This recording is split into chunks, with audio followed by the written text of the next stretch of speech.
Senior, Simi Valley. I was always working on my guard skills, so that's paid off. And handling the ball and just working in the post too. I want to get to the basket and score, but if a couple guys collapse, we got a wide open three, and that's been working really well for us lately. Just if you're gonna collapse, you're gonna pick your poison. Just creating, making something happen for our team, and whether it's like blocking someone's shot or just getting in there, mixing it up. Yeah, out in Ventura County, I don't know if we get as much respect as the Taps in the modern days, but there's a lot of guys out here that can play. I'm one of them, but there's plenty of guys out there. It gives us a little chip on our shoulder. We want to come out and prove that we can play just as well and get after it, and just come in and make some noise. I picked George Washington because coach has showed a great interest in me, and I love the coach. We have a good relationship, and it's a great school. And I like the guys. I went out there and visited with the guys, and it just felt right. And I'm gonna have a great time out there. It's just a great school, and then I'm gonna have the chance to come in and play when I go there, and it just feels like I can become a better player there if I work on my game and take it to the next level. As soon as it goes there, kid, I want you here. I want you here. I don't want you straight-legged. Straight-legged players play the bench.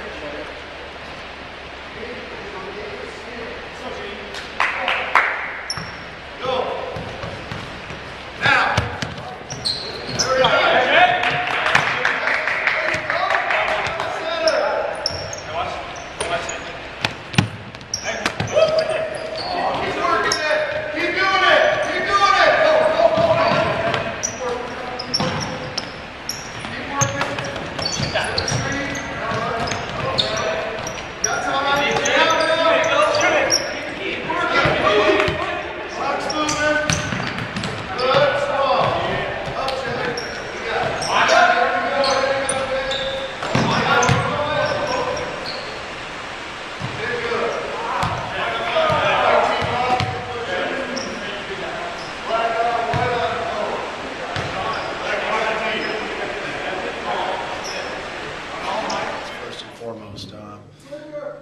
He's a kid, I think, that has learned to put the team on his shoulders. That's something that's not always kind of been maybe his personality.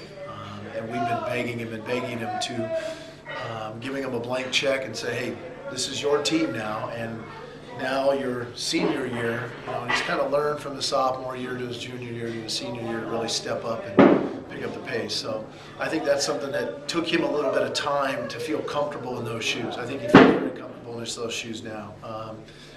The great thing about him is, like you said, he was a guy who worked on his ball handling and dribbling and passing. He's more of a perimeter guy. He'll play probably a three in college. He's not really a back to the basket type player, so we wanted to work on that. Obviously, being our biggest player, we need him to play down low, and his versatility out on the wing is really nice, and that you can isolate him up top. He can take people off the dribble. When they come in double, he can find. So he's really good at that. With Jonathan, you look at pure numbers. You look at the fact that he's the only Division I signee in the county. And there's a reason behind that. I think because he's probably the best player all around. And if you asked any coach, I think they probably would choose him.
And that's what separates guys like that, and Jonathan's right in that mold.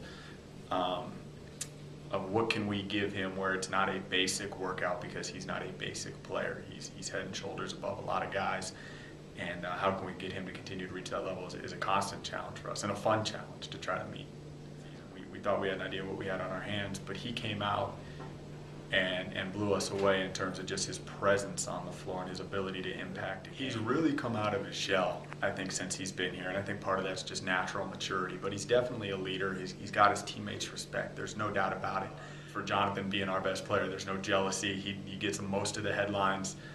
He gets most of the stats. He gets most of the attention from our staff and from other staffs. And our guys, if they didn't have the friendship and the trust with him that they do, it would probably be a little bit more of a volatile situation.